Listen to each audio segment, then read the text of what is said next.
Most companies have a GTM strategy, but very few have a GTM that actually gets the money.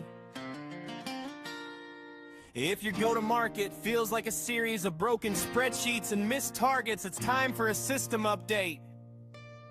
Welcome to GTM, get the money live. I'm Chris Ryan and I'm Leah Parillo, your hosts, and we're here to install the operating system for your revenue. We're moving past the theory and getting into the high-stakes execution of what it takes to scale in 2020 fast. Ladies and gentlemen, welcome out to GTM, Get the Money Live, another episode. This is our 10th episode, so we're obviously a bit of a new show. If you haven't tuned in before, you should. But today, I want to tell you what GTM, Get the Money is all about. It's not just about getting the money for your company or for yourself. It's about getting the money so you can make an impact on this world. This is a show all about purpose. We want to help people solve revenue problems, and we want to make sure they do that to enact good in this world. They can help themselves. They can help their families, their communities, but that's what GTM Get the Money. Surprisingly, after 10 shows, we haven't talked about AI, and that's shocking in today's world because every day we talk about AI. But I have an AI evangelist, an AI expert, a good friend. Please welcome Andy Day to the show. Andy, tell us a little something about yourself. Absolutely. First and foremost, Chris, thank you so much for inviting me to the show. You're an amazing host, and this is an amazing opportunity. So to tell you a little bit about myself, I am a product manager, a product strategist turned into a full stack marketer and a go-to-market expert, been a 3 times chief marketing officer at multiple PE companies. Quick overview, I've worked my way up as a product manager, product marketer in very large companies like SAP and GE Healthcare that need no introduction. I've had the good fortune of creating healthcare and life sciences business as a general manager at fast growth analytics companies like Tableau and Alteryx. And then after that, this kind of 3 times stint as a chief marketing officer at 3, private equity funded companies, Medi Analytics focused on revenue cycle management, Verato focused on patient identity management, and recently Lightbeam Health focused on value-based care. I'm currently a fractional chief marketing officer with a company called AI Innovation Go-to-Market Advisors, which is my consulting firm, and looking forward to this conversation in the era of AI. You have a very interesting bio, and I think obviously, I know you've been in Forbes. I know you've been on dozens and dozens of podcasts. You're obviously an AI expert. So if you don't follow everybody, you should if you're interested in the AI world and how it's going to impact. But I think what was interesting is that you have a billion degrees. I was looking at your LinkedIn. You're an engineer, so you're a data guy. You're a marketing guy, which is science and art put together, we'll say. And then I looked at the revenue side. I think it was like right in your title of LinkedIn. You took something like, was it 1.8 billion and turned it into 7.3 billion in pipeline? Was that done through AI or just your normal skill set? No, that the 1.8 billion, so it's actually 2 different numbers, right? So I kind of cumulatively added up. I've brought about 10 plus software solutions to market, right? And created, 2 industries. So cumulatively, I've brought about $1.8 billion in sales revenue and created, $7.3 billion in sales pipeline for my employers. So that's what those numbers are. They're impressive. So, I mean, just in general, I think that's larger than some of the GDPs of some countries. So kudos. So clearly Andy's an expert. You guys are going to learn a lot today. Again, the point of the show was to help overcome revenue problems, and what can we have that are takeaways that will help. So we always have one kind of big question, and we'll jive back and forth on this. Since we're talking about AI and AI transformation, there's a fundamental shift happening, and I think the majority of the companies are not using AI intelligently or at all. Like they're not really sure how to use it. Maybe there's a little fear. But the shift, we talked about this before the show, it's from Gen AI to Agent AI. Like, hey, can you just start and explain what, like, if you're new to AI, what does Gen AI mean and what does Agentic AI mean? Absolutely. So AI is actually, think of it as a portfolio, right? Just as we have a portfolio of technologies like, ERP, CRM, supply chain management, right? In the enterprise SaaS era, AI is also a portfolio of technologies, started with machine learning, which recognizes patterns in the data and can do predictive analytics. Then there's deep learning, which really is neural networks that simulates the workings of the human brain and looks at both structured and unstructured data and makes sense out of it. Then we have, natural language processing, natural language generation, which looks at patterns in the data and converts that to easily understandable text. And then came along generative AI or large language models, right, which are probabilistic recognition of what comes next. So if you do a query, it'll come up with a probabilistic response, not a deterministic response, which is why there is, it introduces errors which are called hallucinations, right? Also bias and all of that, which has been a challenge, but the LLMs have been getting significantly better. But far more interesting, where the game change happens, is we are starting to see the evolution of AI agents and agentic AI.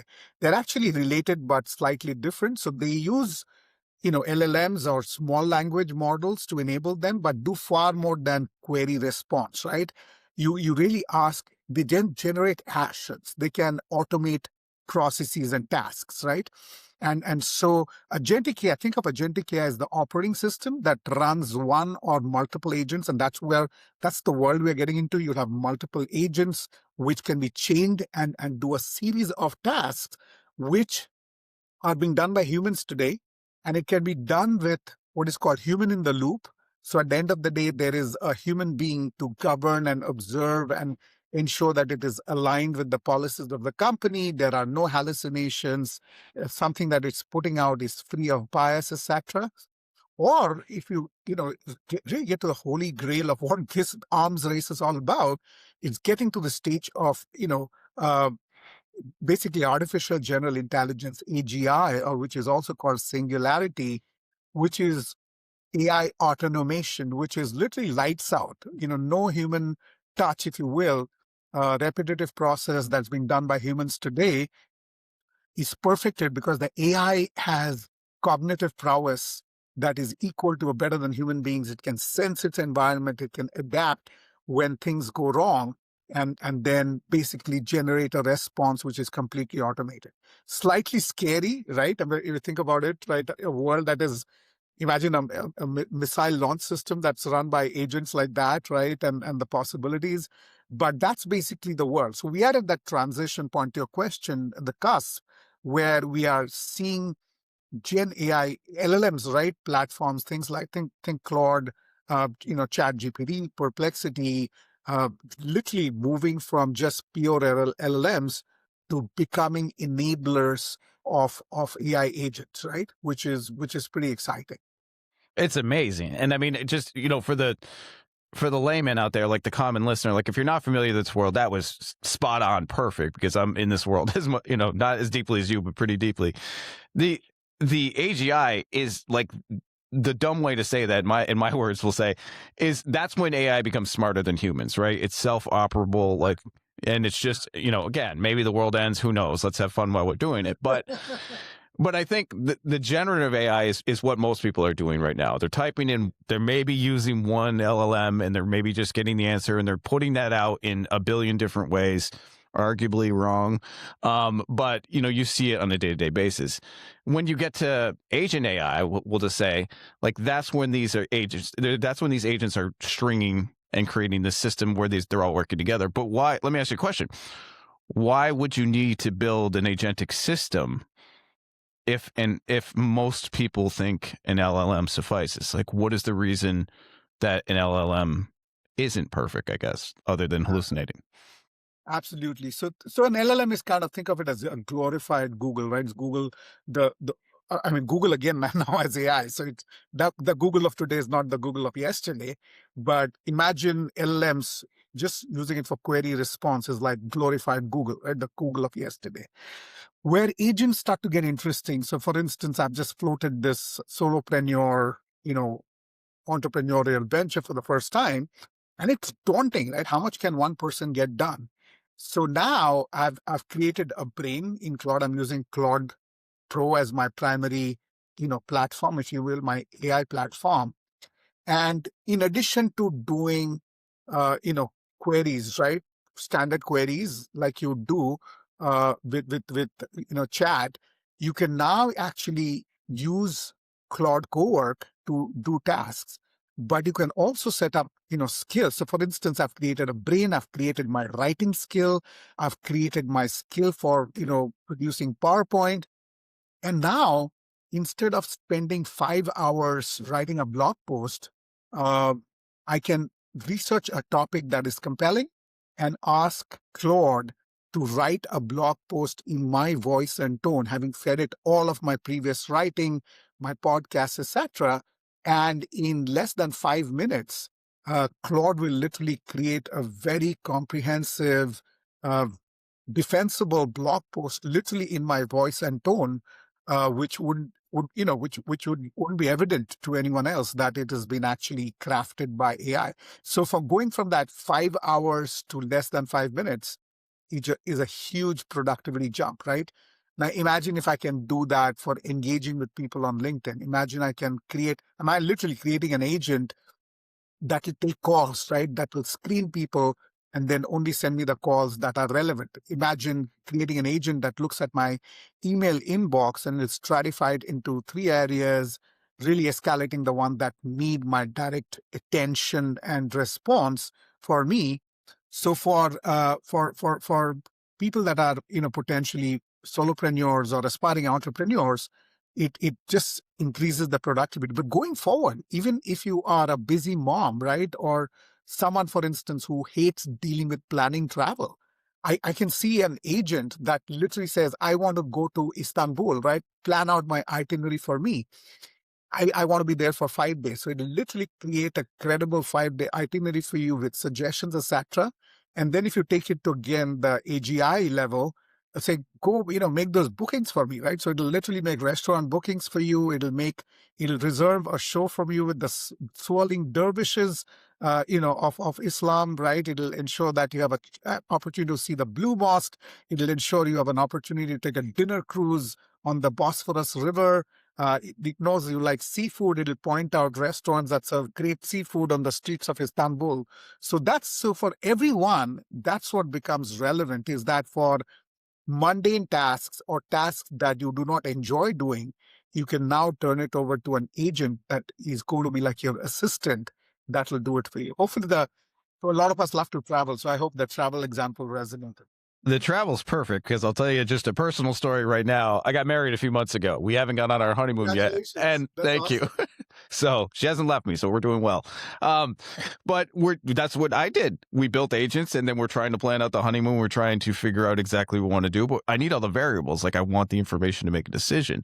But I want to talk about the impact of Gen AI to agentic, because everything Andy just told you was what you should be doing. Lots of people think Gen AI, like it does that automatically and that's the output. That's why you hear terms like AI slop. And that's why you get the same email for everybody in your company that somebody scraped your LinkedIn.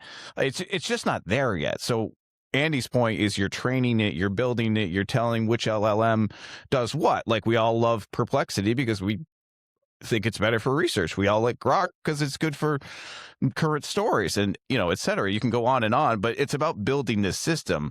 And I think the one point you touched on that was probably the most important point is the governance around it, because there is this shadow AI happening in every single company. Every company we work with, whether it's an SMB to enterprise, no one's really done a good job of this yet. And I think from a company perspective, like, how do we bring in governance? How do we bring in guidelines and regulations? And what is the impact on revenue? Because I see it every day. I'm sure you see it every day. That's a great question. So believe it or not, I'm actually getting certified as a responsible AI leader as we speak. I'll hopefully, get my certification in a couple of weeks. I'm learning from a lady who created Alexa for Amazon, right? Yeah. She's a 5 times Microsoft MVP, has worked for Google, so she knows a thing or two about this. Eerily enough, having brought analytics solutions like Tableau and Alteryx to market, it's the same phenomenon. That's how it started there as well, which is shadow AI, right? People downloading a free copy of Tableau and creating a dashboard driven by the fact that they are not massaging Excel into the weekend, right? It gives them more free time with their family. But the challenge is senior management didn't know about it. There was no way to govern what everyone was doing. It spread like wildfire. So you have exactly the same thing happening in an AI context, right? CEO says, oh my God, we have to be on top of this AI thing. That pressure comes down to all of the functional heads. So someone in marketing, for instance, what are we doing? Why aren't we using AI, right? So you've got this employee worried about losing his or her job, Right. flashes his or her credit card, gets a copy of, chat, $20 copy of chat GPT. And lo and behold, they're using, chat GPT or Claude for creating content, right? So that literally is shadow AI, and it is running amok, right? And so, in sharp contrast to that, what I've seen really work well from analytics, this is the topic of my next blog post, believe it or not. I just finished writing it last night, which is how do you move from shadow AI to really an AI center of excellence, right? Where you create this cross-functional center of excellence, which has all of your external experts. Internal experts, you can potentially bring in external, consultants, to guide the process. You can invite your customers to see how, because that's huge, right? A lot of things you're putting on your website or the way you communicate with your customers is going to impact them. So having the voice of the customer reflected there. And what you do then is establish guidelines in terms of, hey, you can't use your personal copy of ChatGPT, but we have a licensed copy of Claude and ChatGPT and Perplexity, which you are entitled to use, right? Obviously, for company relevant purposes, do not use it to research stuff that you should. Here are best practices. This is what a good use case looks like, right? Come to us with a series of use cases. Don't think about the technology, right? I have this framework that says who, what, how, why. Actually, why, who, what, how, so what, right? So the so what is what is the value and ROI you're going to deliver to the company from this use case? That's completely contrarian to what people are doing, right? So start with, again, the why, what the challenge is, who does it impact, but then have a clear notion, an articulated notion of what is the value and outcome. So if you use that, you then come up with a set of use cases, you prioritize them, be aligned with the company's strategy based on the value, based on risk, based on ease of delivery, etc. And so out of that will come a series of use cases that are of the most value to your company, that hopefully differentiates your company, that's core to the company's purpose, goals, objectives. Or it could be what is called context, which is stuff that you do to stay in business, right? Like compliance, etc. But then you have this team which is overseeing that. You have senior executives who are on the committee who can come in and respond, right? You almost have a context or a hackathon to show the value of these things. And then they actually vote and choose the ones which are the most compelling. There's a little bit of a context, almost like VCs. I've actually participated in this. It's real fun. And then the ones that are the most valuable, that make it to the top, actually get funded for development. And then again, today you can develop stuff really well. I mean, you can literally conceive a use case and build a prototype in Lovable, right, in the next 2 hours. So it's that entire cycle is compressed. So at the end of that hackathon, you can show off finished prototypes, which clearly can be what the value is. People can see what it's going to be doing. That gets funded for actual, development. And so I think, and again, ensuring that the company's systems are protected, right? All of the ethical considerations. There's no bias. There's no discrimination. All of those things need to be thought through. And that's the fascinating process I'm going through. I'm learning, I'm debating, I'm actually writing.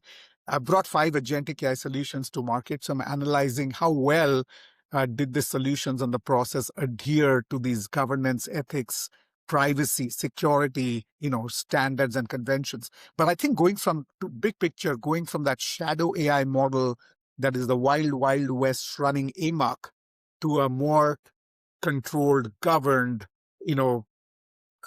central, cross-functional AI center of excellence, paradigm, I think is the way to go. I think it's I hope I addressed your question. Yep. Sorry to interrupt you. I think it's 100% the way to go because, again, I think you're right from shadow AI with people kind of doing their own thing, whether they're scared or whether they're trying for a promotion. Whatever the reason is, it doesn't matter. But I want to be crystal clear to the audience. If you are adopting AI, I guarantee your people are doing shadow AI at some level. I guarantee your CEO is probably doing shadow AI at some level. But I want to be crystal clear that your CIO, your CTO, they can't do this on their own. You need somebody who's an AI expert, evangelist, someone who understands how this orchestration works. Because what we see every single day is everybody's like tool. This tool is going to solve the problem. And that's not it. We don't care about the tool. We're agnostic. Claude's great today. Claude's winning today. I don't know if that'll be that tomorrow. So it's all about, you and I talked about this. It's all about building the team so we can then connect all of these different departments, connect all of these tasks, make sure that there's governance and legals involved and all of these different concerns that people are just kind of, like you said, the Wild West. Where am I going with this? I mean, I think it's drastically important that you bring in someone who knows what they're doing. You can consult, you can build a team, you can do whatever. But what I like about your business specifically is you're a GTM guy. So you naturally look at a business holistically. So you understand the different functions. You understand the different data points. And if you can overlay AI, to me, there's nobody more qualified in the world than someone who has that skill set to bring into any company. So shameless plug for you. It wasn't planned, but I just think I think it's true. Andy, what do you think is a takeaway? So obviously there's a lot there. There's a lot to unpack. I'm sure we're gonna have a lot of snippets from this discussion we just had. But what's one takeaway for the majority of people that are considering agentic AI? Like, what could they do today? There are, just to put things in perspective, there are probably 30,000 plus platforms and tools, and there are 36 to 50 of them happening every day, right? So chasing tools is going to literally kill you. I started doing that and very soon realized I was getting into a level of unprecedented stress. I wasn't getting anything done. So I think, have a focus, focus on one platform. Don't chase the tool, chase the use case and the outcomes. That's the key, not the tool, not the model, the use case and the outcomes. I actually wrote a blog post about this, which is extremely well received. That's what people are not doing. They're thinking through models, they're thinking through the tools, but it's really about the use case and outcome. What is happening today that is not efficient, that is the job to be done is not delivering value, that is consuming a humongous amount of your time where people could be doing something more value added. So that's the question. Choose the use case and the value that will make people more productive, potentially save some FD spent, cost, and much more importantly, allow whole new levels of automation or automation that we have not seen. So, concrete example, I won't name the company. So we, had external BDRs, 2 external BDRs hired for $20,000 a month. Now there are such amazing AI SDRs. So you can have an SDR trained for every salesperson to be able to take a lead from marketing, follow through, talk to that prospect, making it very transparent. They're talking to a conversational AI agent, qualifying that prospect's pain point, spend, ability, urgency, all of that, and then turning in a really qualified meeting or an opportunity for sales, equal to or actually with better ROI. And the savings are spectacular. So instead of $240,000, you're spending $4,000 per agent, which is a savings of $215,000. Another example from healthcare, right, which is, again, talking to the AGI. So today, most healthcare, small to medium-sized hospitals hire 4 to 5 radiologists at $400,000 a month. So you're spending, $2 million for 5 radiologists. Now imagine you have agents that are scanning all of your, DICOM scans, which is your MRI images, your CAT scans, X-rays. And then in literally a fraction of the time that it takes those 5, radiologists to look at each of them, it spots 10 images of patients who are vulnerable to a potential stroke or heart failure or heart attack, and immediately escalates that to the now single radiologist who quickly, validates that maybe 8 of those 10 are really serious, and then can refer that to the, neurosurgeon or interventional cardiologist. So look at the value proposition. You are getting that same level of done. You've now increased accelerated response time, which means potential time to save those lives. Instead of 5 radiologists, that you're spending, $2 million for, you now have one radiologist that is spending $400,000 for $1.6 million in savings with higher productivity, more rapid response, potentially more life saved, right?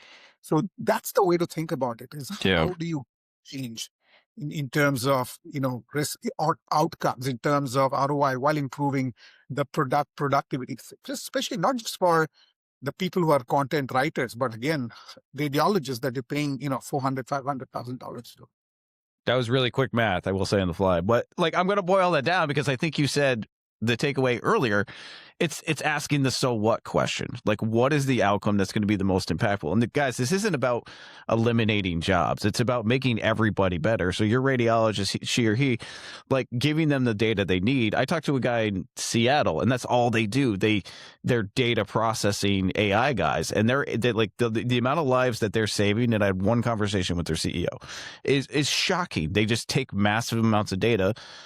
Practical. I was at my dentist the other day.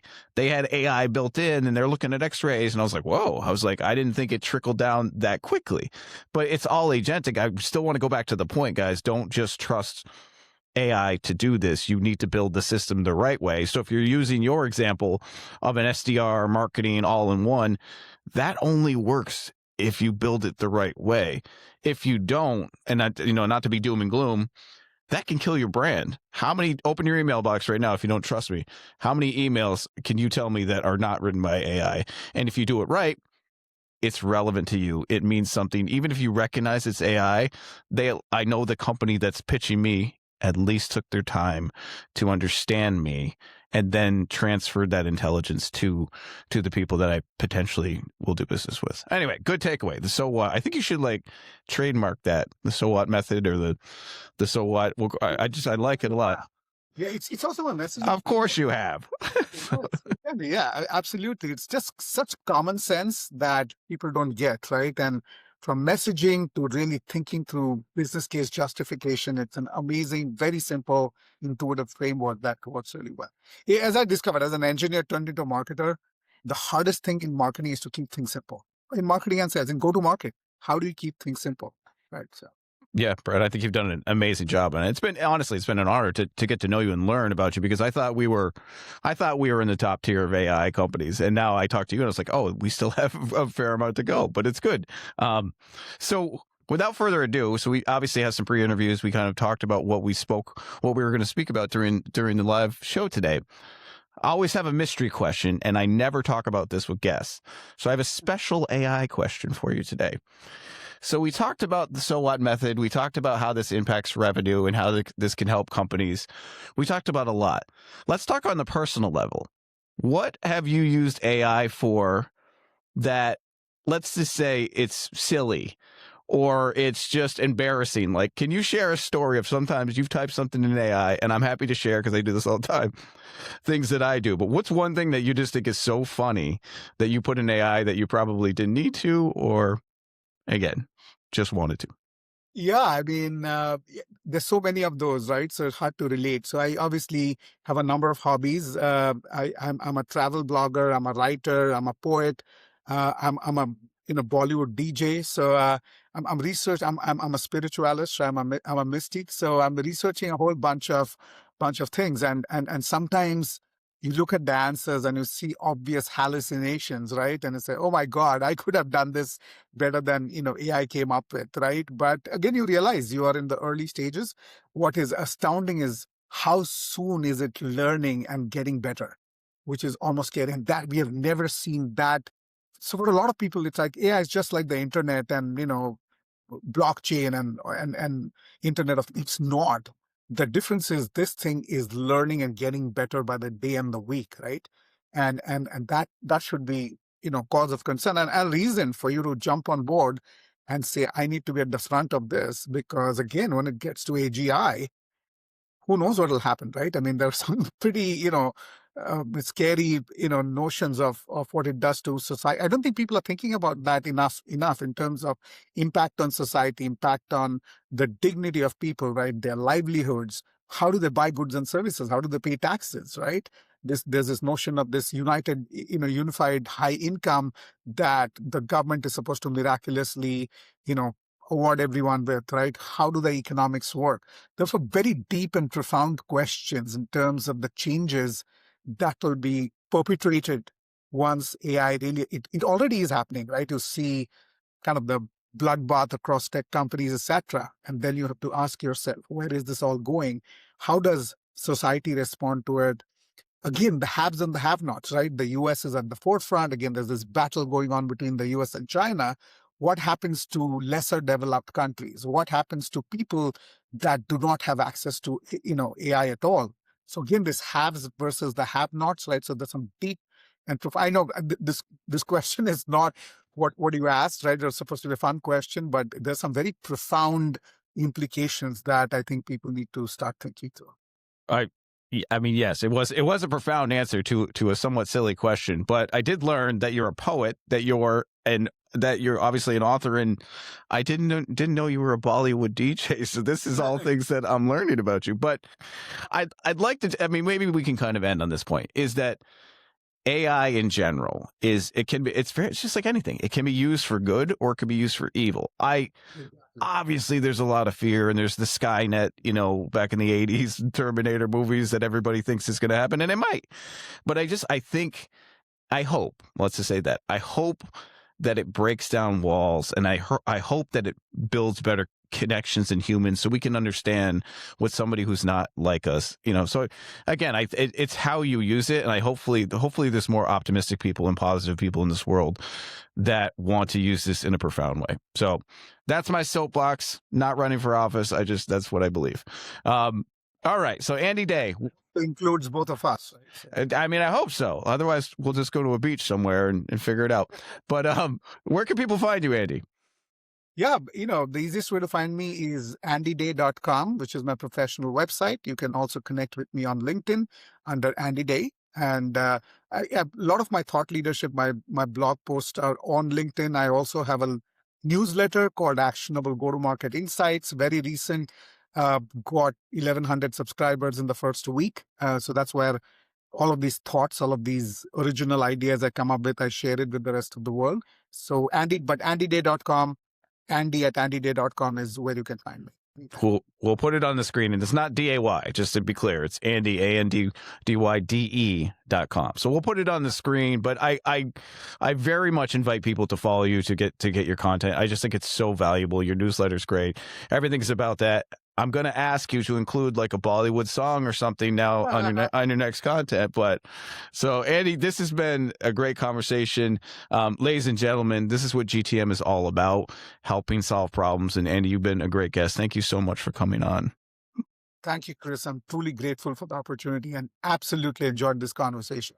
We should think of doing a few more going forward. I'm going to kick in a Bollywood track if I can in a minute. But thanks, ladies and gentlemen. This is GTM Get the Money Live with Andy Day.